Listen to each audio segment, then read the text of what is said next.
They whispered his name before he even stepped inside. Not because they knew him, but because they knew his father. The morning started quietly, the way most important days do. The pale autumn light filtered through the blinds, casting stripes across the small kitchen table. Jayden sat there, spooning cold cereal into his mouth, trying to ignore the knot in his stomach. Across from him, his father, broad-shouldered, with tired eyes and rough hands, poured coffee into a chipped mug. "You'll be fine," his dad said, voice steady, like he was telling himself as much as his son. "It's just a school. New people, new start." Jayden nodded but didn't look up. They both knew it wasn't just a school. Not here, not in a town where his last name was enough to fill a room with silence. His father had been out of prison for 3 years now. No more trouble, no more running. Just steady work at a mechanic's shop, paying bills, making sure his boy had clean clothes and food on the table. But in small towns, memories run longer than prison sentences. The walk to school felt heavier than it should. The streets were quiet except for the occasional car. Jayden kept his hood up, hands shoved deep into his pockets. His father walked beside him, not quite close enough to embarrass him, but close enough that Jayden felt the weight of his presence, protective, maybe even a little anxious. When they reached the front gate, his father stopped. "I'll pick you up after," he said. "Don't let anyone tell you who you are. They don't know you." Jayden gave a half-smile, then slipped into the crowd of students funneling inside. The hallways smelled faintly of cleaning solution and paper. Lockers slammed, sneakers squeaked against the floor. At first, no one noticed him, and then, like someone had hit a switch, they did. "That's him," a voice whispered near the lockers. "Seriously? That Carter's kid?" "No way, looks just like him." Jayden kept walking, eyes forward. But the voices followed, a low ripple of curiosity and judgment. By the time he found his first class, he could feel the invisible line already drawn around him. He didn't know their names yet, but they already thought they knew his story. And it had nothing to do with him. The first day should have been about finding classrooms, remembering locker combinations, and pretending not to be lost. For Jayden, it became something else entirely. By lunch, he had mapped the hallways in his head. He knew which corridors were crowded, which teachers kept their doors open, and which corners the whispers followed him through. It wasn't loud, not like in the movies. It was worse, soft enough that you couldn't call it out without looking paranoid. He tried to ignore it. He sat in the cafeteria, ate his sandwich, and stared at the wall just over everyone's heads. That's when he noticed the 3 boys at the far table. They weren't eating. They were watching him. One leaned over and said something that made the other 2 laugh. After lunch, Jayden headed to his locker. He spun the combination, pulled the door open, and froze. His backpack was gone. He blinked, stepped back, and looked around. The hallway was nearly empty. 2 girls down the corridor glanced his way, then quickly turned back to their phones. Jayden checked the floor, the hooks inside the locker, even the one above. Nothing. A slow burn started in his chest. That's when the voice came from behind him. "Looking for this?" He turned. The same 3 boys from lunch stood there, one of them holding his backpack by the strap, dangling it like a dead fish. "Must have left it somewhere," the boy said with a smirk. "Kinda careless, Carter." Jayden's jaw tightened. "Give it back." The boy shrugged, tossing it to his friend. "Maybe check if everything's still inside. You know, just in case." A teacher appeared at the far end of the hall. The boys' faces lit up with fake concern. "Mr. Harris," one of them called out. "We found this in the bathroom stall. Looks like Carter's. Isn't that where kids hide stolen stuff?" The teacher frowned, walking over. "Is this true, Jayden?" Jayden's pulse spiked. "No. They're messing with me." The smirks on their faces told him exactly how much they were messing. This wasn't just about his backpack. This was about his name, about making sure everyone saw him through the shadow of his father. Mr. Harris hesitated, then sighed. Get to class. All of you. Carter, I'll be keeping an eye on you. As they walked away, one of the boys whispered loud enough for him to hear. Like father, like son. Jayden slammed his locker shut. It was only his first day, and already they were building the story for him. One rumor at a time. But they didn't know him. Not yet. By the second day, the story had already changed. It wasn't just that Jayden's backpack was found in the bathroom. Now, according to the whispers, someone had seen him sneaking out of the stall. Someone else claimed he'd been acting suspicious all morning. No names, no proof, just the kind of details that made people nod like it all made sense. He kept his head down in class, but every time he looked up, someone's eyes darted away. It happened right after fourth period. The intercom crackled to life. Jayden Carter, please report to the principal's office. The room went quiet for a beat before the low hum of voices started again. He felt every gaze following him as he gathered his books and walked out. The main office smelled faintly of coffee and paper. Behind the front desk, the secretary gave him a polite but guarded look. Go on in, Mr. Carter. She's expecting you. Principal Daniel's office was neat and bright, with framed diplomas on the wall and a plant in the corner that looked too healthy to be real. She gestured toward a chair. Jayden, have a seat. He sat, keeping his backpack on his lap. I just wanted to have a quick conversation, she began, her tone smooth and almost friendly. A few concerns have been brought to my attention. Jayden knew exactly where this was going. It's about the backpack, isn't it? Her smile didn't change, but her eyes sharpened. Well, yes. Some students have said they saw you near the restroom where it was found. And given your situation, I think it's important we set clear expectations. My situation, he repeated.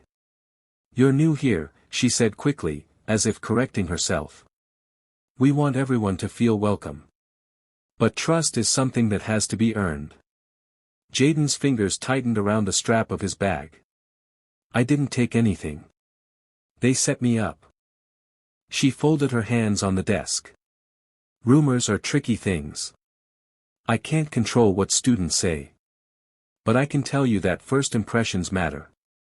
I hope yours improve. When he left the office, the secretary didn't meet his eyes. Walking back down the hallway, he felt like the walls themselves were listening, storing away another piece of the story. The truth was shrinking. And the lie was growing legs. After the meeting with Principal Daniels, Jayden told himself to stay quiet. Keep his head down, ignore the stares, finish the week without trouble. But trouble didn't need his help. By Thursday morning, the whispers had turned into casual comments thrown loud enough for him to hear. Better hide your phone. Wonder what he's stealing today. Some were said with smirks, others with the kind of fake sweetness that made them worse. He gritted his teeth, reminding himself of his dad's words, don't let them tell you who you are. It was fourth period history class when it happened. The teacher had stepped out for a moment, leaving the room buzzing with low chatter.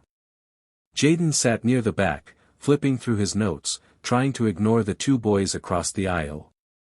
Hey, Carter, one of them said. Got any tips on picking locks? The other snickered. Yeah, maybe he can get us into the vending machine for free. Jayden didn't look up. You're hilarious, he muttered. But they weren't done. Come on, man, we're just curious. Family business, right? A few heads turned. The air shifted, the way it does when a crowd senses a fight.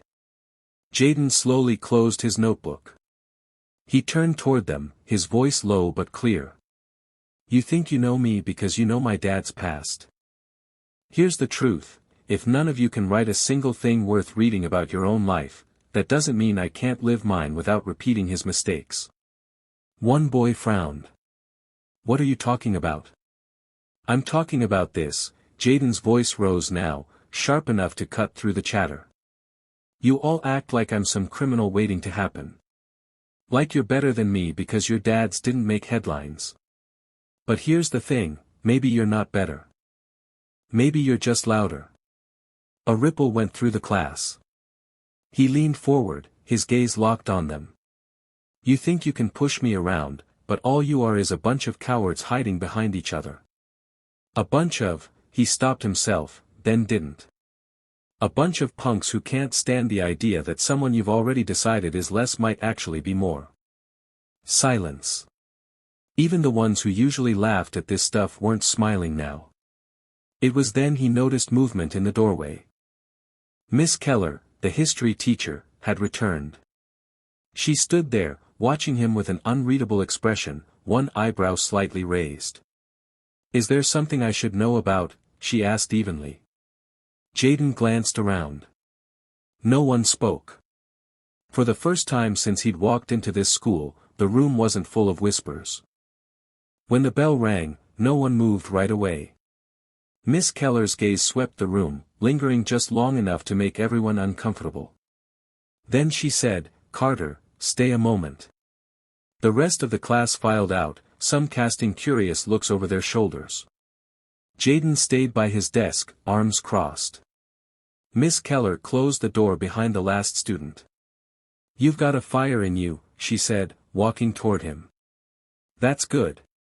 But fire can burn down your chances if you don't aim it right. Jayden shrugged. I'm not here to impress anyone. That's obvious, she replied with the faintest hint of a smile. But you are here to graduate. And maybe, if you're smart, to make a few allies instead of enemies. She leaned against a desk. You ever think about speaking at an assembly? Telling people who you really are? Jayden frowned. Why would I do that? So they can laugh. So they can say, oh, look, the criminal's kid is trying to sound inspirational. It's not about them, she said. It's about you owning your story before someone else twists it into something uglier. Before he could answer, the door opened and Coach Miller stepped in, tall, broad, with a whistle around his neck. Keller, you talking to my future MVP? He asked, half joking. More like my future headline, she said. Coach Miller glanced at Jayden. Look, kid, I've seen how these things go.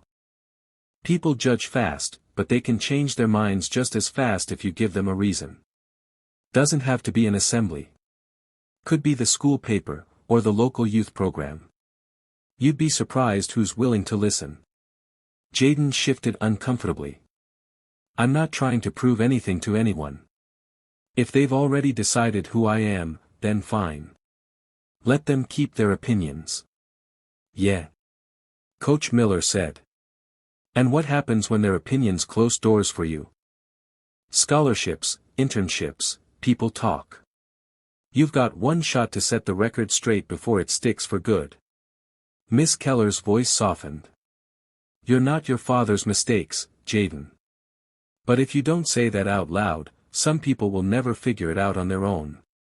He stared at the floor, fingers tapping against his notebook. The idea of standing in front of the whole school made his stomach twist. But the idea of staying silent, letting their version of him become the only version, twisted something else. I'll think about it, he muttered finally. That's all I ask, Miss Keller said. Just think about it. If nothing else, the conversation left him with one truth he couldn't shake. Sometimes, silence doesn't protect you. Sometimes, it buries you.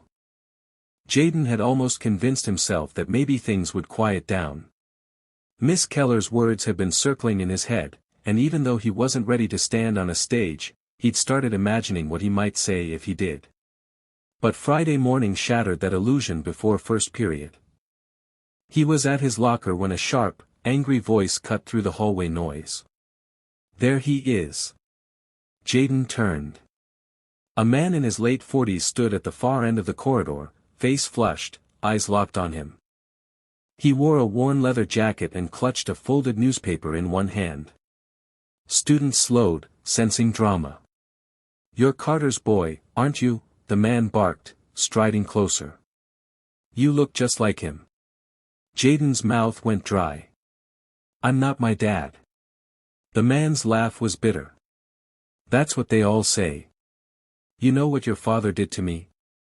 20 years ago, he walked into my store, put a gun in my face, and took every dollar I had. Took months for me to get back on my feet. Years to feel safe again. And now you waltz in here like you belong." A circle had formed. Phones were out. The crowd was hungry for a scene. Jayden's pulse hammered in his ears. "I didn't do anything to you."